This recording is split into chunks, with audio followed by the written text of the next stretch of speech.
There are 298 prisoners on death row in the state of Florida. This is part 5 of the series. Richard Rhodes, 70 years old, 38 years on death row. The body of Karen Nieradka was discovered amid debris that had been brought to St. Petersburg from the Sunset Hotel's Clearwater demolition site on March 24, 1984. The demolition took place on the 15th of March. It was discovered that Nieradka had been manually strangled to death. Richard Rhodes had been pulled over by the Florida Highway Patrol on March 2, 1984, and was later detained for operating a vehicle without a license. Rhodes was stopped while using a vehicle under Nieradka's registration. He was questioned by the police on March 26, 1984, and he provided various accounts, but he insisted on denying any participation in the killing.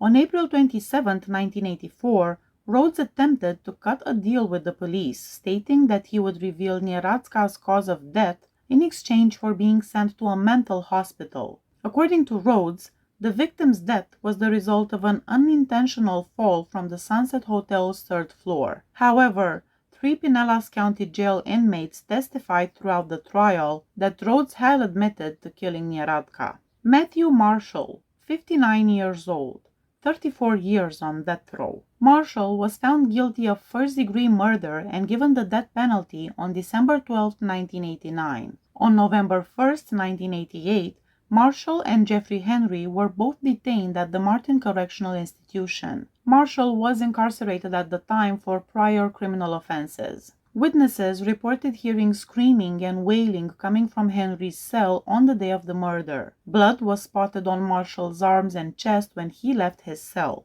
Witnesses heard similar noises coming from Henry's cell again moments later when they watched Marshall enter Henry's cell once more. Marshall was observed leaving Henry's cell after a little period of silence, this time covered in blood. In his cell, laying face down with his hands tied behind his back and his sweatpants pulled down to his ankles, Henry was discovered dead. Heavy blows to the back of the skull were the cause of Henry's demise. Marshall claimed that Henry was referred to as the muscle man by prisoners who ran football game pools. Marshall won a lot of money and tried to get the other prisoners to pay him his gains. The inmates instructed Marshall to get his winnings from Henry.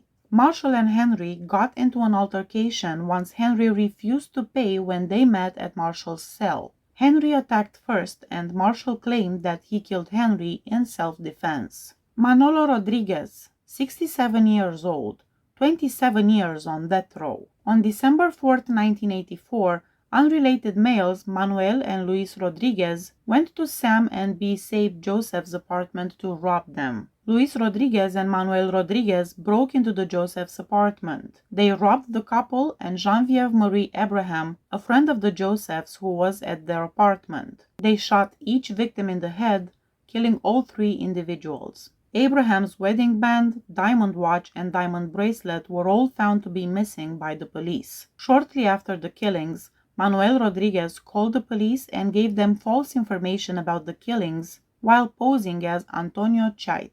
Manuel Rodriguez became a suspect in the killings after the authorities were able to establish that he made the phone calls himself. Later, he made another call to the police and posed as Antonio Travis. On the night of the killings, he reported to the police that he had seen a man named Geraldo leave the Josephs' apartment.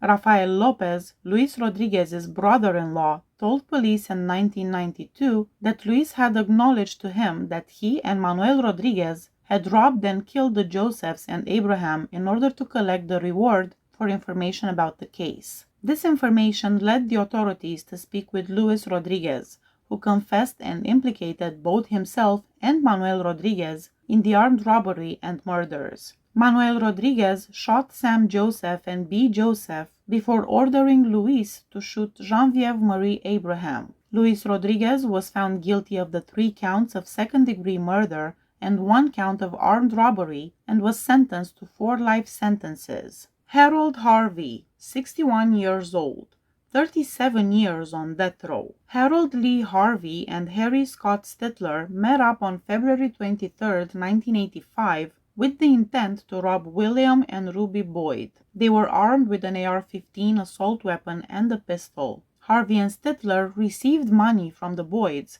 but they then made the decision to murder them. The Boyds fled when they learned about the plan, but Harvey shot them with an AR-15. Harvey and Stittler walked away from the site, but Harvey subsequently came back to get the bullet casings. When he returned, Mrs. Boyd was whining in pain, and he shot her in the head at close range. In Okeechobee County, Florida, on February 27, 1985, Harvey was pulled over for a traffic offense and later arrested for the Boyd killings. When he was questioned following the reading of his Miranda rights, he confessed to being involved in the killings. On May 11, 1986, Harvey broke out of the Okeechobee County Jail.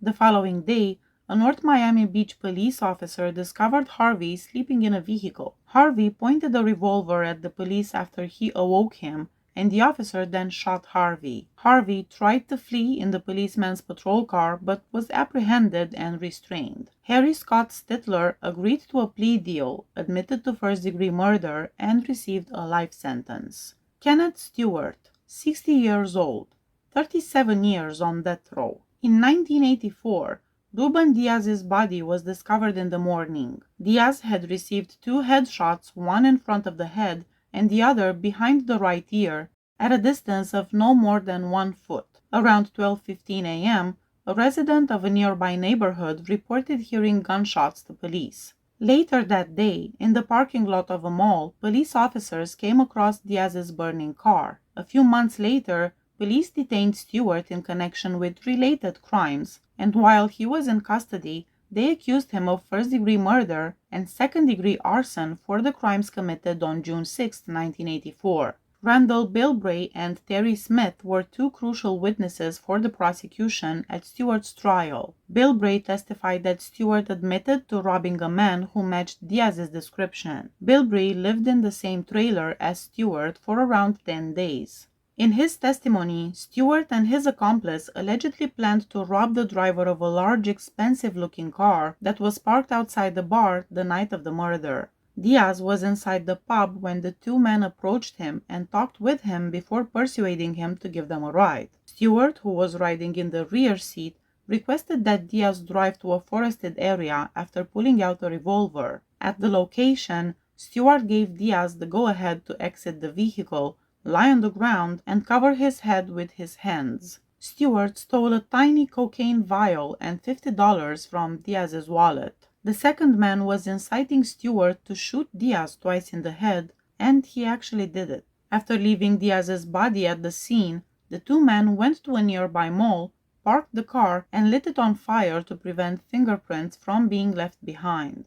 Grover Reed, 62 years old, 36 years on death row. Grover Reed arrived in Jacksonville in December 1985 with a female girlfriend, 2 kids, and no money or lodging. They were housed in the residence of a preacher, Reverend Orman, and his wife Betty, through a group called Traveler's Aid. When he discovered the drug paraphernalia, Reverend Orman requested them to leave the house, but he continued to provide Reed with financial support and transportation for a while. The Ormans eventually stopped supporting Reed financially because they thought they were being taken advantage of. In response to the interruption of support, Reed threatened to get even. Betty Orman was essayed, strangled, and stabbed on February 27, 1986. That evening, after he got home from class, the Reverend discovered her in the living room.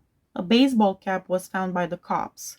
Police broadcast a recreation of the crime at the scene and showed the headgear as evidence. The hat was recognized by one viewer as being comparable to the one Reed was wearing on the day Betty Orman was murdered. Additionally, Grover Reed's fingerprints and hair samples collected at the site could be linked to him by the police. According to testimony from an expert, Reed's DNA was recovered. Additionally, checks that were taken from the house and dumped in the yard had Reed's fingerprints on them as well. Reed's cellmate, Nigel Hacksaw, testified that he acknowledged to entering the house illegally and killing Betty Orman. Mark Davis, 60 years old, 36 years on death row. When Orville Landis moved into an apartment on July 1st, 1985, Mark Davis had just arrived in St. Petersburg, Florida, and was residing in the Gandy Efficiency Apartments parking lot. Landis accepted Davis's offer to assist with the relocation, and once they had settled in,